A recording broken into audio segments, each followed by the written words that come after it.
I'm Rob Benneian, and today we're spending 5 minutes with Mike LaChance, head coach of the AKO Fratmen. Coach, can you tell me a little bit about the season this year? Well, it was disappointing. I mean, we got off to a really good start.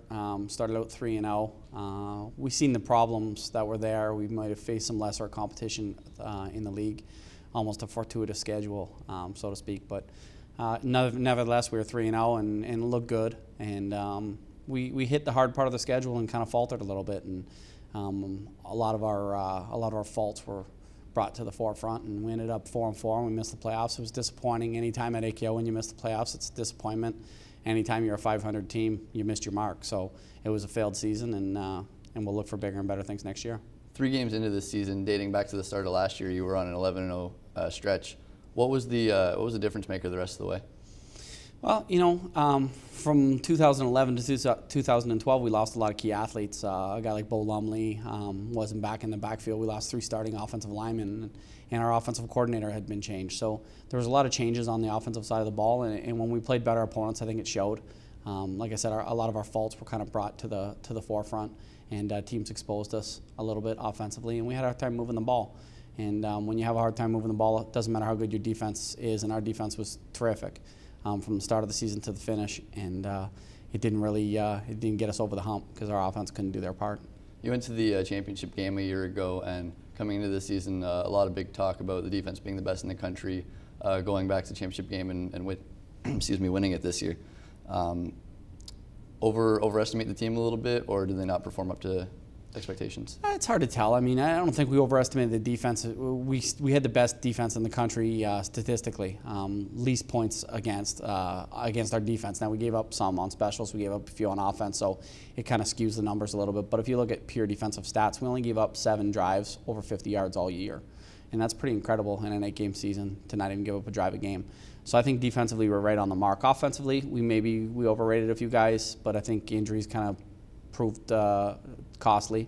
We went through 5 or 6 running backs during the course of the year and just couldn't get that running game consistently going. And when we finally did get it going, our passing game kind of fell off a little bit.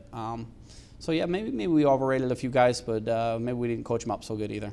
You may or may not have quarterback Christian Hackney back next year. He struggled at times this year. If he is back, what does he need to do better? And if he's not coming back, where can you find a better replacement? Well, at AKO, we deal with young athletes, 22 and under, and we try to help them move along if they want to. If he wants to go play in the CIS, I'll be the first guy to help him out, and I'll be more than happy to do so. And certainly Christian's capable of playing at the next level, and at the university level.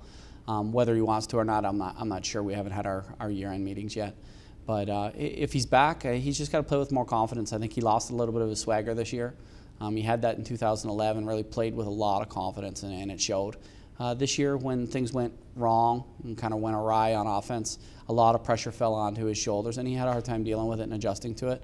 He's a young guy, 20, 21 years old, and a lot of pressure on him. And it's not the easiest thing in the world. Quarterback's the toughest spot to play, and the kid is a cognizant kid who wants to be great, and he really puts a lot of effort into it. So I can feel for him, and I think he can be great at our level or in the university. If he's not back, we'll look for the next one. As you mentioned earlier, with Bo Lumley leaving, Hackney lost his safety blanket a little bit. How much did that affect his psyche? I would have to think it affected him. I mean, it affected me, so I think it would affect him. You lose a guy like Bo, and Bo was the top running back in the country, consensus All-Canadian, consensus Rookie of the Year. Just a terrific player, one of the better guys I've ever coached, and a young guy too. And, you lose a guy like that, it's tough to rebound.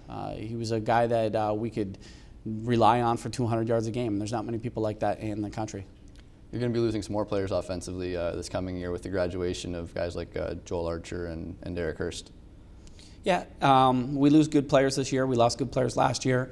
We lost good players 50 years ago. So when you have a graduation age limit of 22, you're always going to lose good players. And usually your 22-year-olds are your best players, so it makes sense that you're going to lose good ones every year.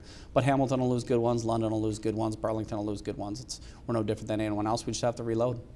How much is it Windsor needing to reach the level of the Hamiltons and Londons, and Hamilton and London needing to come back down a little bit for you guys to catch them? Well, I don't want them to come down at all. I mean, I think we're as good as them right now. We just didn't show it at times this year. I think probably fair to say we were a 6-2 team that gave away 2 games late in the season. Certainly the London game being up 17-0 at half, it's inexcusable to give that one up. And in Montreal, we're up 8-0 and up 8-7 with 5-6 minutes left in the game. So I mean, we got to hold on to leads. We got to hold on to the football. We would have been a 6-2 team. We would have walked into the playoffs with a pretty good record and on a good roll.